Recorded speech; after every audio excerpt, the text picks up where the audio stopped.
Hey, what's up, guys? It's me, CP, and D couldn't make it here with me tonight just because he is in bed. We put in some long, long days, and of course, we have to start shooting these the night before simply because we cannot wake up early enough for all of you East Coast peeps out there. So bear with us. At least we're getting them to you on a timely fashion, and boy, I tell you, we're putting in some long days. It's so funny because whenever we're shooting these documentaries, it's the first few days are awesome. They're exciting. We're cranking on it, and sure enough, by about day 3, day 4, the days start to get long. And so D retired early. They've been running him around like crazy. So, but nevertheless, I wanted to. It was really important. I wanted to address just a few things that we see some emails coming through, and some of our assistants have brought some of the stuff to our attention.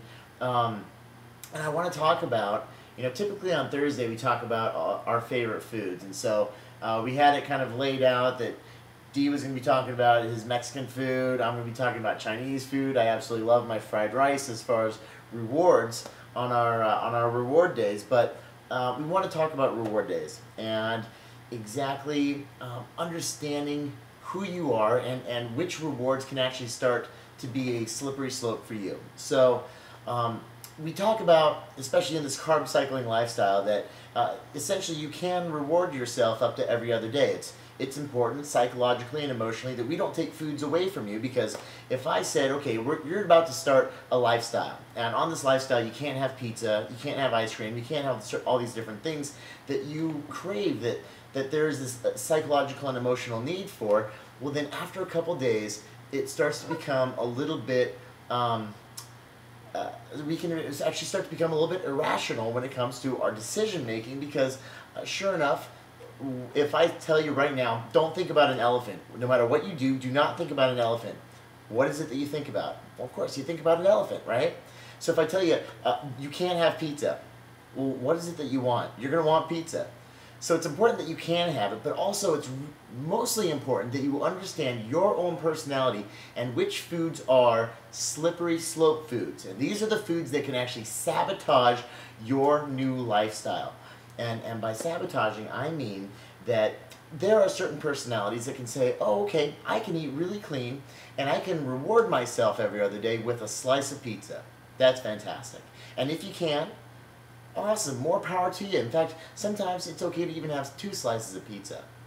However, there's also that other kind of personality that food is more than just a craving. It's more of an addiction. And keep in mind, we all have addictions, and if food happens to be your addiction, okay, that's fine. Understand it, appreciate it, and just say, okay, now I appreciate a little bit more about my body simply because I understand that there's more than just a craving for food. It really is an emotional need for it. So some people, I tell them, okay, well, you can reward with a slice of pizza, and 1 slice of pizza turns into the whole pizza pie.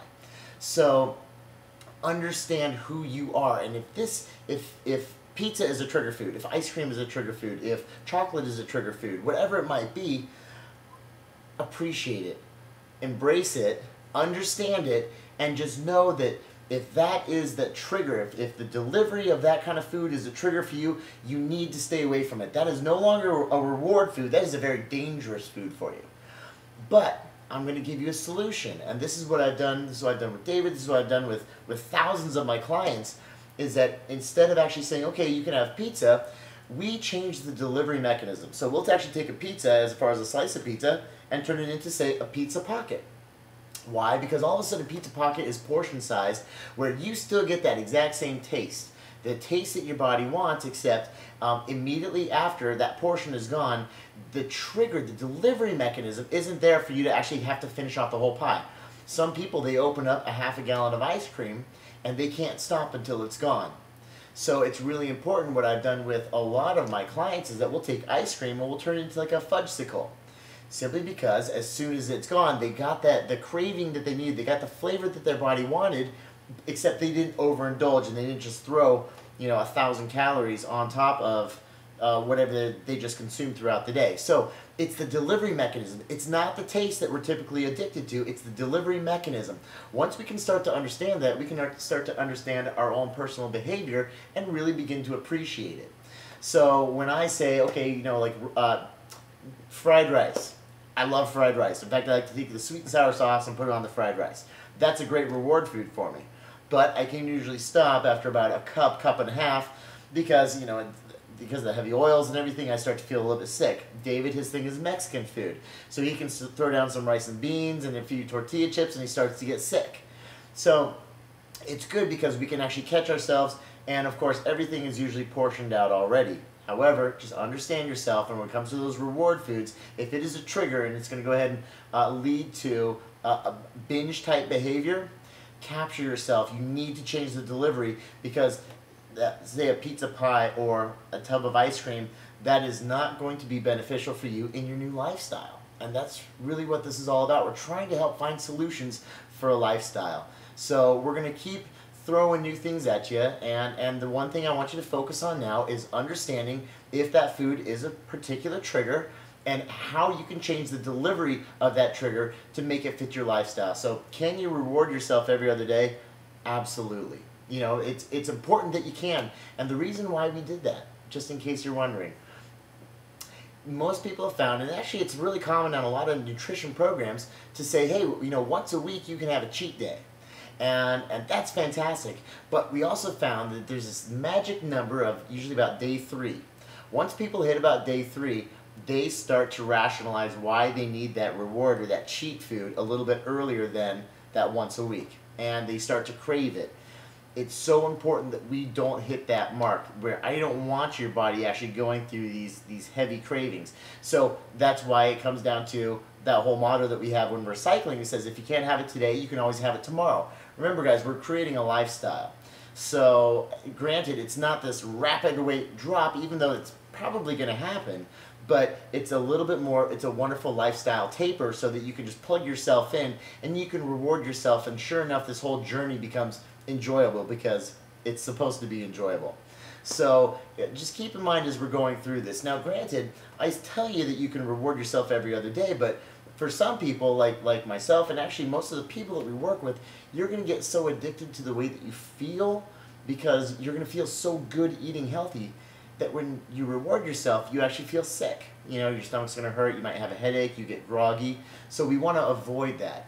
And so as you're going through this journey, a lot of times people prefer to peel back those reward days just to 1 or 2 days a week, and then eventually just to 1 day a week, that's where I'm at right now. And that's actually where most of the people that I work with, they're just at that 1 reward day a week, because it's just not worth it to reward yourself more often, just because we don't want to feel bad. We're more addicted to the way that we feel than to that instant gratification of that sweet or the salty, whatever it is that we're looking for. Can we have it every other day? Absolutely. And if that's what it takes to get yourself into the lifestyle, hey, more power to you. That's fantastic. It's supposed to be that way. So remember, all this stuff is built in. If you need to reward yourself, just do it every other day. And in fact, that's actually a really good place to start if you're really just kind of starting out a lifestyle. Eat clean for a day, and then reward yourself on the next day. Then eat clean for a day, then reward yourself the next day. And just by doing that, you can start to see some really big changes in your body, just like that. So hopefully that answered a few questions for you, maybe gave you just a little bit of food for thought, no pun intended. And well, hey, we'll be back tomorrow. Hopefully I'll rally D this next time around. Sorry he wasn't here. I'll let him know that he was greatly missed, but we'll definitely be around tomorrow. So I'll see you guys then. Have a wonderful Thursday. Talk to you soon.